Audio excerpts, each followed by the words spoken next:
Turn on your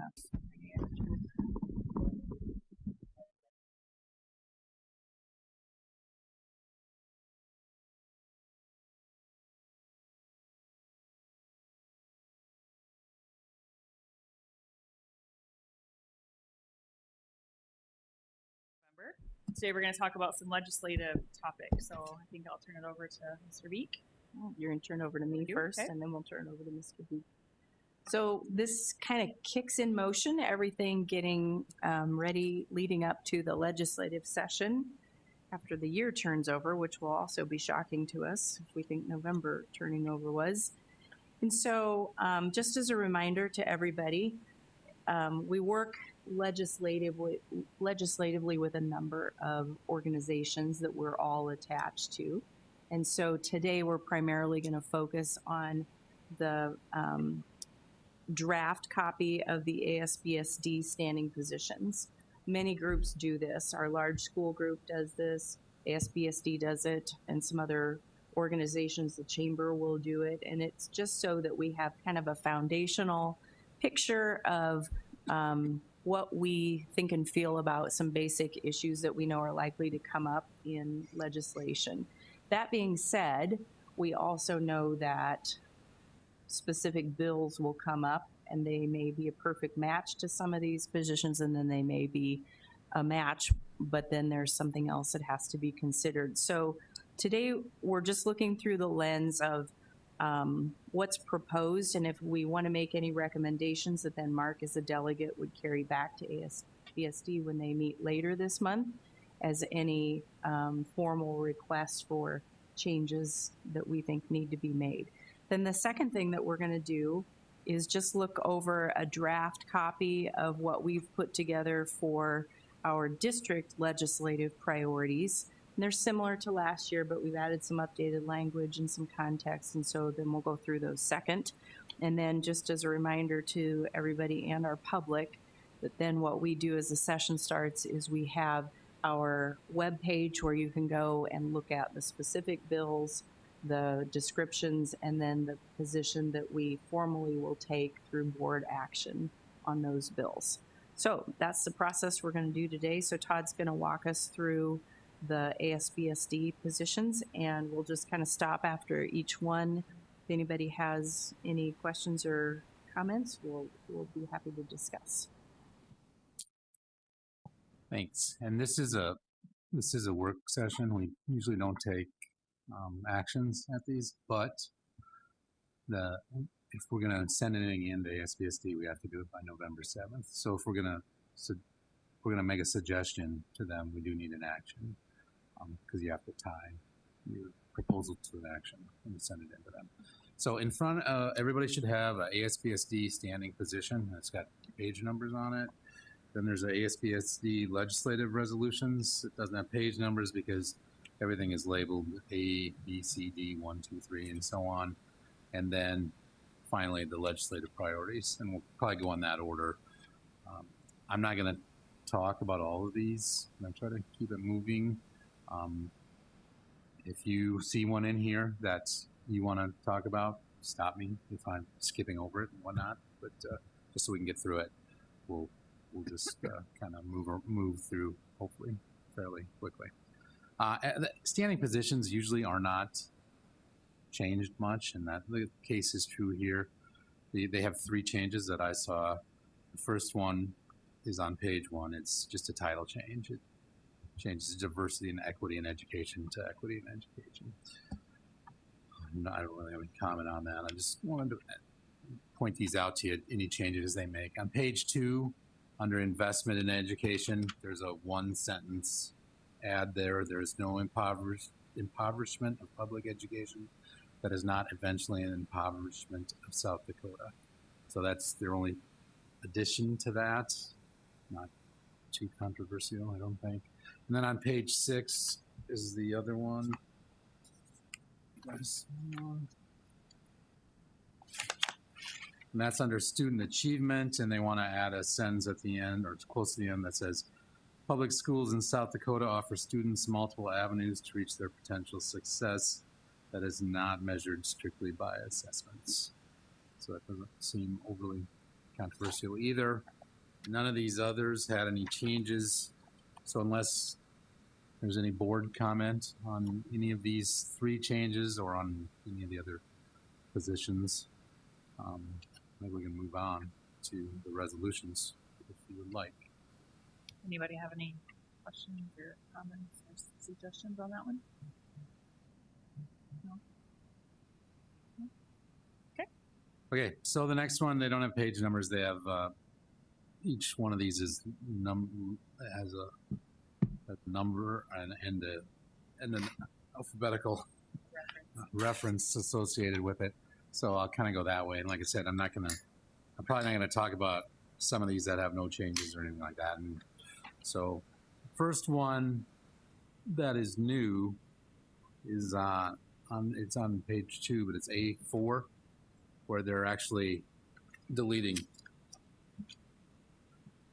They're deleting testing requirements, and they say students receiving alternative instruction are currently exempt from taking state assessments, and additional exemptions have not been proposed recently in the legislature. So they're just deleting that item on state testing requirements. Originally, it had said the ASBSD opposes legislation that would exempt any student of public, private, or alternative instruction from state assessments. Well, that ship has kind of already sailed. So I think they just think it's old. So I have no comment on that one, other than pointing out that it is being proposed for deletion.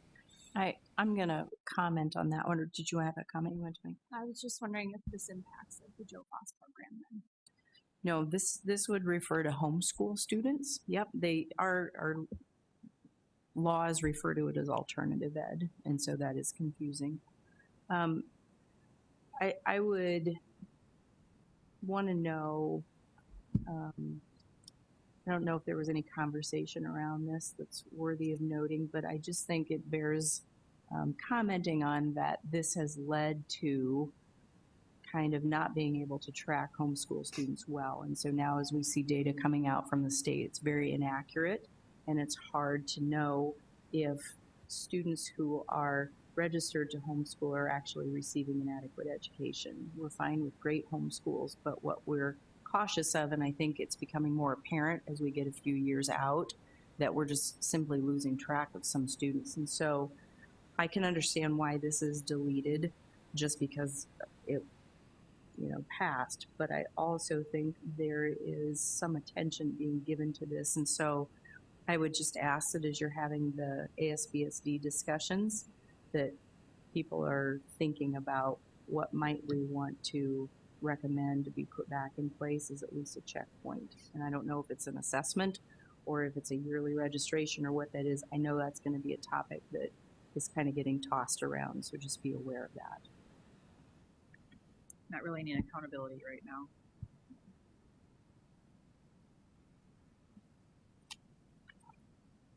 now. Next change is on the next page. It's under A6, under content standards. Their current resolution is that ASBSD supports changes to the state statute governing content standards revision cycle, that standards only be reviewed and revised at the request of the State Board of Education Standards. They're deleting it because they've added 2 new items right below that we'll look at here in a second. Items A7 and A8. And I think that covers it better. So item A7 is resolution is ASBSD opposes legislative intervention to halt or repeal content standards approved by the State Board of Education Standards. And their rationale is that the process for adopting new and updated content standards is in place, and legislative intervention in the process could result in unintended consequences and erodes local control. And then the other one is A8, which is ASBSD opposes change to state statute defining the membership composition and appointment process of the South Dakota Board of Education Standards. And they say the rationale is they encourage the inclusion of multiple K-12 educators or those with a background in K-12 education to serve on the Board of Education Standards, but does not want qualifying parameters for membership put in statute. So those are two new ones meant to replace item A6. I don't have any comment on whether they're good or bad or whatnot. I think on both of those, we'd have to see what was actually brought forth for a bill. Because there's some pros and cons. There's some strong feelings out there after the social studies standards process for what the makeup of the state board should be, but I haven't seen an actual bill yet or a draft of anything. So I think there are parts of those standing positions that are fine and others that we may want to consider what the bill says before having an additional layer of opinion.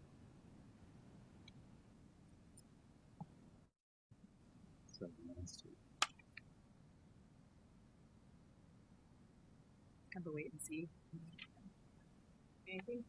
When I look at those. Sorry, when I look at those, the intent of A7 is that it stays within local control. And I think that's probably a pretty universal thing that we can get behind. I think defining the makeup of a board and changing that in statute would be a big deal. So I think it kind of depends on where that goes and what would be proposed. I'm gonna look at Brett.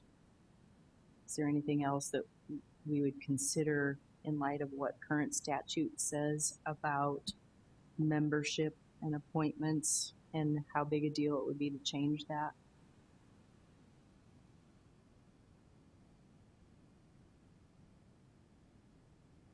Mm-hmm.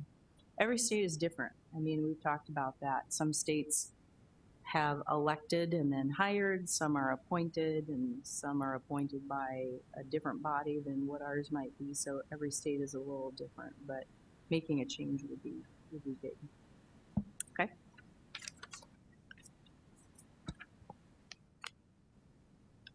Okay, there's nothing on the next page. And then the next one is on B4, public funding for non-public education. They wanted to add in subsidies to this. That's the with their change.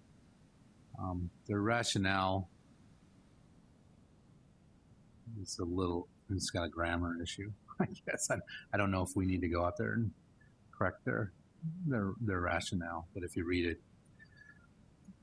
it with as they mean it to be, it says legislation that diverts or subsidizes taxpayer public dollars to non-public education would be detrimental to publicly educated students and utilizes funding that is not accountable to taxpayers. I don't know how you subsidize public tax dollars, but I don't know if we care. It's just a little grammatical issue. But basically, they want to get subsidies into their resolution. So. Sorry, that might be something to listen for. Is what was that term intended for? As you have your delegate meeting.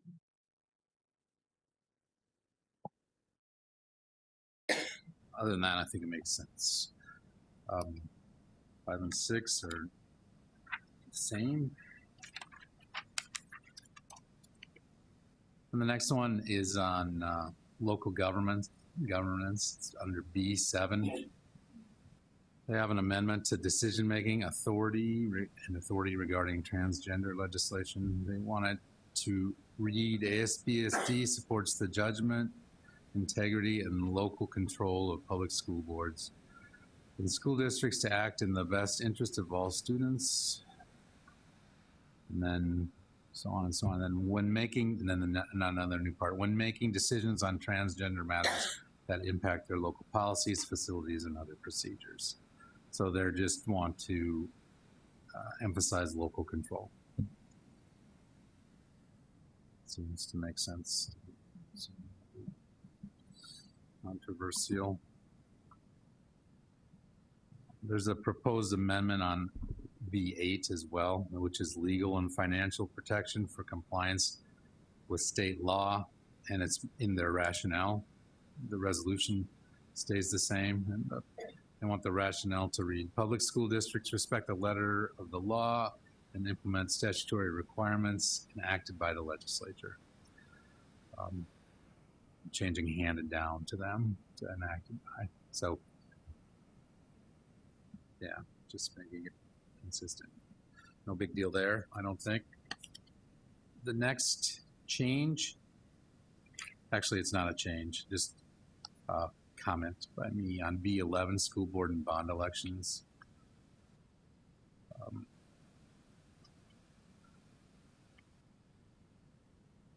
It's about ASBSD opposes any legislative mandate which would require public school district annual school board elections or special elections or both be held on any date other than what is determined by the local school board. Last year they were going to amend it. Mark brought an amendment and they voted it down, but we got our bill passed. So, but I think there is some talk of trying to standardize all elections, municipal, school, and whatnot, so that you're either go with the primary in June, or you do it on, the election day in November. I don't know. We'll have to see what the bill is when it comes forward. But I know there is talk of that. But they're just leaving they're just leaving their resolution alone. Next one is on B12. They're deleting it, proposing to delete it. That has to do with COVID in schools. We actually proposed deleting it last year, and they didn't, but we would agree this year since we proposed to delete it last year. Can we just get a little silent cheer for that? Yeah. Or a big one maybe, yeah.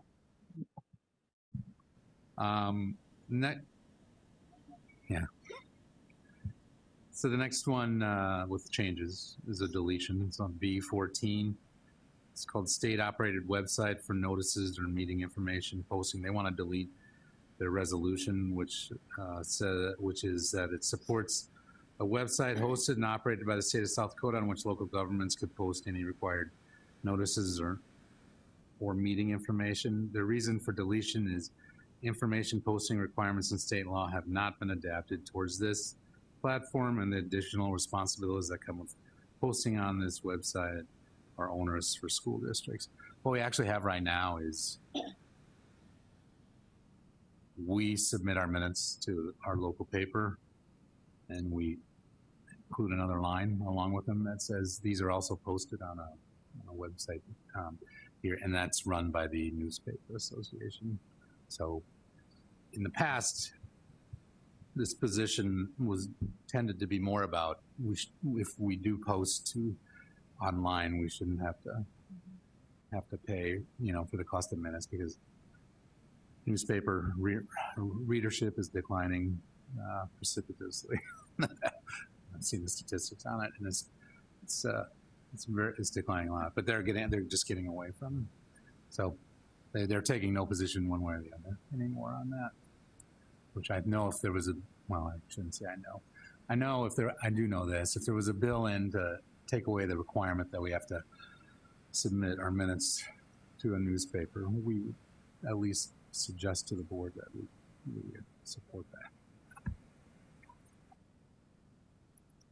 Next one with a change it's new. It's B17, board member recall process.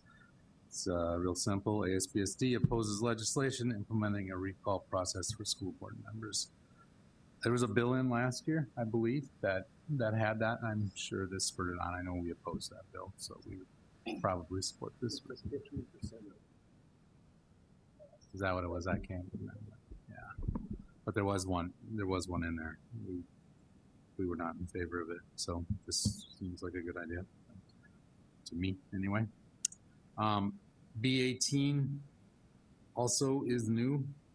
It has to do with local control of facility. I don't honestly know where this one's coming from.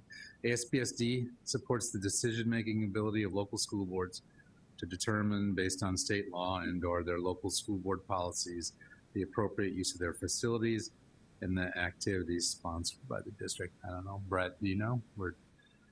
I agree with it. I just don't know what's caused it. I'm wondering if, as the political climate has continued to go both far left, far right, far whatever you want to call it, that if there are certain groups that are asking to use facilities, that maybe then looks like the district is also agreeing or supporting whatever that position might be, that this just gives a district the ability to say, this is our policy on who uses are, and we're going to apply that equally to everybody, regardless of what your committee is, but these are the requirements that you have to meet. That would be my guess. Also have to do with sports, Oh, activities. This one looks to me, I don't know that we would disagree with it. I just don't know that it belongs in this document. And I would assume most districts have a board policy on how this is done. So I don't know if it's worth, removing it, but it might be just another one to mark that you're listening for where it came from and see what the rest of the group thinks, but it seems pretty narrow to include as a position.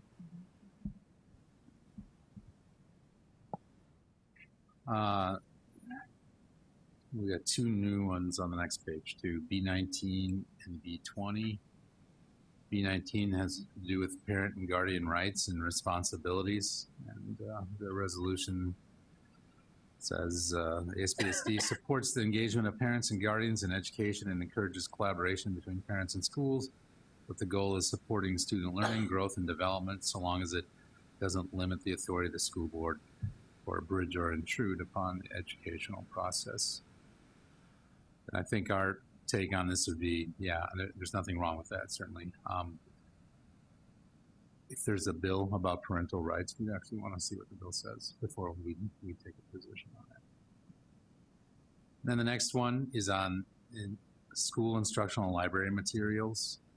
And the resolution is ASBSD supports adherence to the local school board policies for review of school and library materials for both school district employees and the public. Again, we have a policy on how to have library materials examined and how to go through that appeal process. And we would hope that any bill that would have anything to do with that would say you should have a policy in place and you should follow it. Yeah.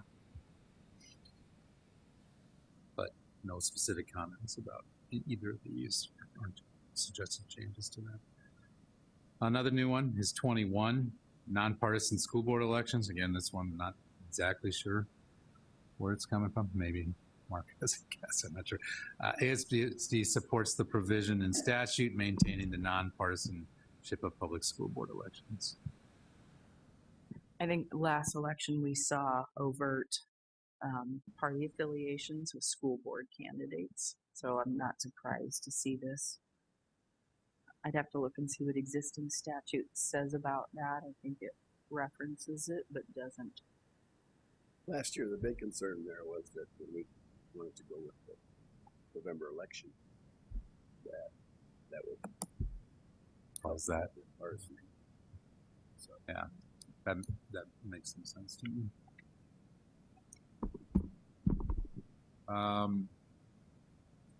Next one with a change is C3, capital outlay adjustments, and this is there's another one also, C6, coming up, but their change here, just to read, ASBSD supports legislation amending capital outlay fund caps in SDACL 13-16-7.2 to allow school district flexibility within the levy. And they took out up to $3. So in that past, they're trying to restore the $3 per evaluation, which has been eroding for 95% of districts, 90% of districts since 2016. I think our max is somewhere around 250 now or something like that, or even maybe less than that. So, and other school districts even more so. So what this and C6, which we'll see in a minute, we'll just look at briefly in a minute. They're getting away from specifics and kind of making these more broad, probably so they can respond to bills more and not have a specific proposal. If you were going to introduce a bill, you'd want a levy of $3 or your current levy or hold at your current levy or something like that. but they're trying to get more broad with these. And I don't say that's a bad thing. It's just, if we were going to suggest a bill, we would actually want something on.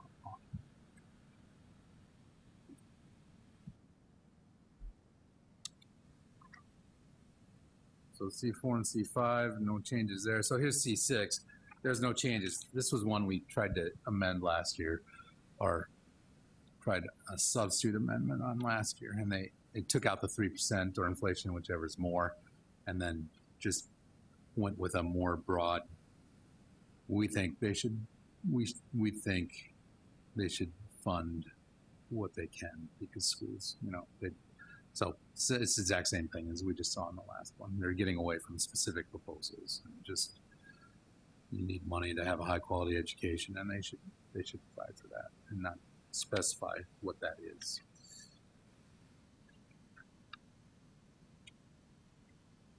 I think we took our run at it last year to be specific. So next one is C9. It's a deletion. It's funding for participation of homeschool students in public school district interscholastic activities. The resolution, our legislation to this that was related to this was passed in 2022. So they're deleting it. Or we do get some funding for those kids that participate. Next one I want to talk about, funding for school safety programs. I'm sorry, C11. What's here is actually the one, there's of ours that they did accept last year. This was our proposed change for last year. And so that's how it reads. I think there's one slight, there's an A crossed out there, but yeah, they might want to actually make that change, Mark. I just noticed that. In the rationale under C11, they don't say this as a change, maybe because but schools for school resource officers, and they have and they have it crossed out. So I don't know if they're just going to do that without going to the group or not, but it looks like it's a slight change there. Then the next one, no change. It's C12, but that one's funding for career and technical education program. We agreed with this last year. We just wanted it to be on a formula basis based on your number of students in CTE programs. We didn't get that done, but there are significant grants out there, and we did receive one this year. So I'm not saying we should go back in and retry it. It's just wanted to point that out. Then on to next page under, we got D, which in general is taxation. They want to delete the commitment to the half-penny sales tax ratio, D1. That's because the initial increase to the sales tax were met proportionally for schools, and with recent decreases to the sales tax, the resolution is no longer needed. Don't necessarily disagree with that. D2, school funding, the Partridge Amendment. They want to delete their comment on that because the Partridge Amendment was repealed during the legislative session last year, and it's no longer relevant. And then under 3, property tax reduction or appeal. It's just a slight change, so it would read that ASBSD opposes the reduction of or repeal of property tax without a new source of revenue being implemented to replace those lost dollars, or a home harmless clause being included in any proposal. So I guess the change there is it was more general to the sales tax or any other tax that might affect school funding. By changing to property tax, they're specifically talking about school property taxes. I don't think that's a huge deal that they're making that change, but it is switching it over from in general taxes. So it's like, don't cut the sales tax because you will then not have enough money to fund schools. And that part of it is going away. I don't necessarily disagree with the change though. The next one is in F1. It has to do with state education mandates. And they're changing their resolution to say SBSD supports legislative action to review the fiscal impact for all mandates placed on local public school districts. It's not overly different than what was there before. Before it said require the state to adopt a fiscal note when that was going to happen. Either way, the state should do that. I think technically there's a law that says no unfunded mandates. So it's probably okay. It's just a slight change. And I think that's it. That's all the deletions, new ones, additional ones, and other general commentary and amendments. Is there, so we don't really have which is fine, we don't have an action to amend any of these, but I think you're going to comment on a couple of them when you're up there. Sure. A couple or all of them, one of the two. Any other of these that you see that you'd like to talk about?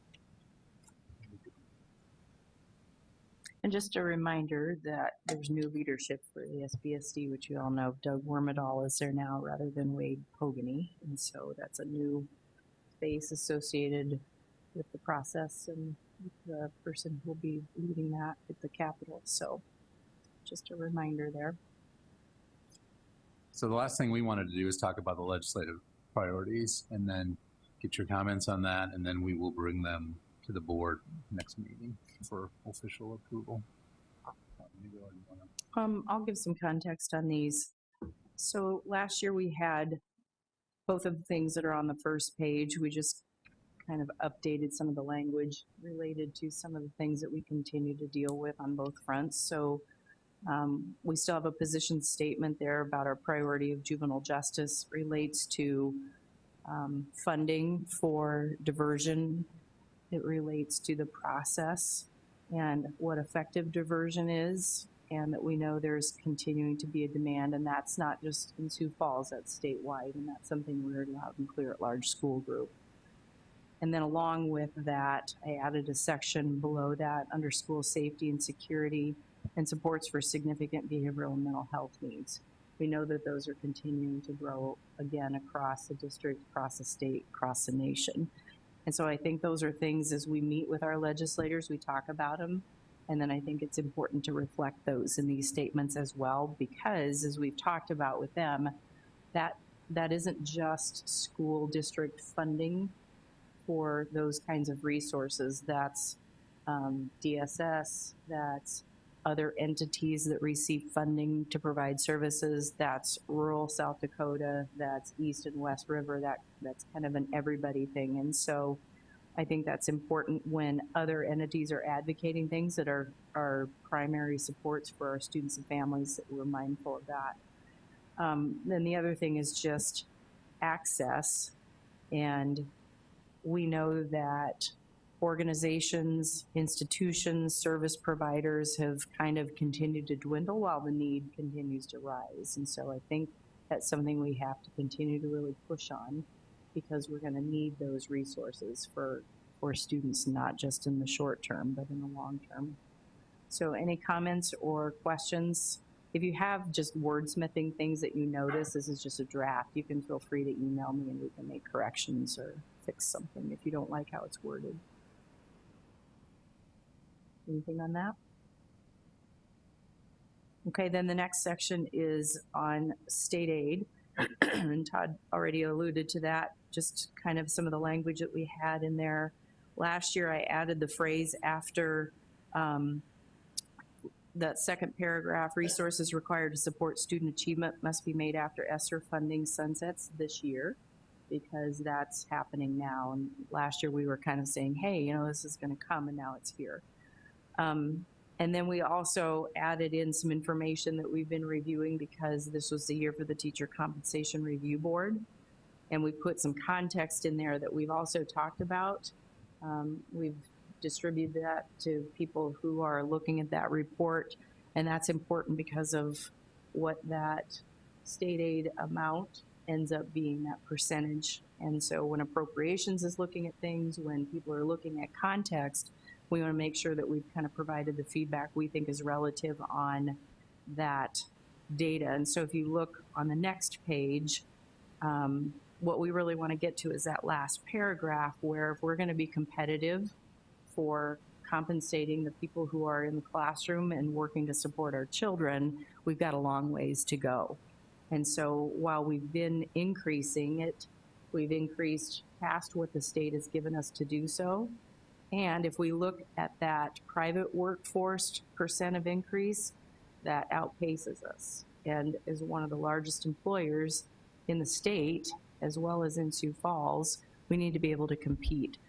I get frustrated by that a little bit because when you look nationally, the mantra or the rhetoric around people leaving public education is, look at as a system failure or the difficulty of it. And it's never been easy to work in public education, but it's meaningful work and it's vitally important to the health of our community and our country. But if we're going to do that, workforce has changed, and we have to be able to compete. We have to compete with other workforce outside of education more than we ever have. And so I just think the context of that is really important for looking at comparisons. And Todd's done a great job of that and pulling out some of those details so that we can look at it with a full lens, not just a lens that's focused on education to education. Questions about that? Okay, then that last section, we always kind of just give a little bit of a laundry list. We can change any of these into a more full narrative. We had early childhood education and I added childcare resources. That's been a focus of the state, and I know there may be some bills that come up that deal specifically with child care, which we see as important but still different than early childhood education. Nutrition services and support and unpaid meal costs. I added the unpaid meal costs there just because that's the relevant portion. That's what we might see come up in legislation this year. We've talked about that with all of our legislators. Career and technical ed funding and program options. We may see some things emerge with bills that are specific to career and technical education, and so making sure that there's still healthy funding and promotion of those programs is important. We had support for teacher certification on there last year, and we changed it to include flexibility, and then we added that specifically supports workforce needs and local needs. That's workforce shortages, that's certification that's been kind of a nightmare this year, that's certification of teachers coming from other states and other countries. Some of our staff is going to be working with the Department of Ed on that in the next week on what that looks like, because we have openings that we need to fill, as do people across the state. And so the more flexibility and promotion of that we have, the better. And then ACT for all 11th grade students as a state assessment. We've advocated for that for many years. That may get some traction this year, we'll see. But that's something that we would continue to advocate for. Relevance and door opener and just a lot of reasons why I think that would be a good thing. Questions about that or anything you want me to add, delete, change? Otherwise, what we would typically do is bring that along with these positions. The board would take official action on that, and then we have Deanne work that into our materials that we have ready to give at our legislative breakfast, and anybody who wants to see it, we'd also post it on our website. Okay, we'll do another pass of it just to make sure that we've said things clearly and in a manner that reflects our intent. And otherwise, we will charge Mr. Murrin to represent when he goes to the delegate assembly. And when is that? Is that the 17th? November. Okay. So if you think of anything in the meantime that we want to have input on when that body convenes, that's your opportunity as school board members to make sure that you're providing input with other school board members from across the state. And that's, a varied group. If you're from a large or small district, life sometimes looks the same and sometimes it looks a little different. So we just want to be supportive of our outstate partners as well. Okay, that's all we have. And nobody signed up for public comment, correct? No? Okay. All right, any other last comments? Can I get a motion? Can you see them? So moved. All right, I have a motion and a second for adjournment. All those in favor signify by saying aye. Aye. Opposed, same sign. We are adjourned.